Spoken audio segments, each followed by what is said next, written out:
Gaisa dimensija var tikt saistīta ar brīvību un telpu, jo fizikālajā pasaulē ir telpas dimensijas, kurās objekti un parādības brīvi pārvietojās un mainās.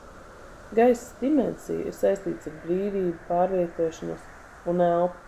Šajā dimensijā gaisa nav tikai fizisks elements, bet gan simbols, kas atspoguļo mūsu brīvību, domas un saikni ar garīgo pasauli. Gaisa dimensija simbolizē brīvību un pārvietošanos. Tas ir spēks, kas mums dod iespēju kustēties, izpētīt un sapņot.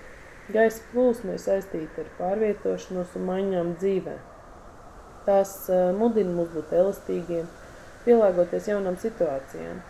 Turklāt gaisa dimensija ir saistīta ar elpu un dzīvības enerģiju. Tas ir simbols, kas atspoguļo mūsu saikni ar dzīvību un garīgo pasauli.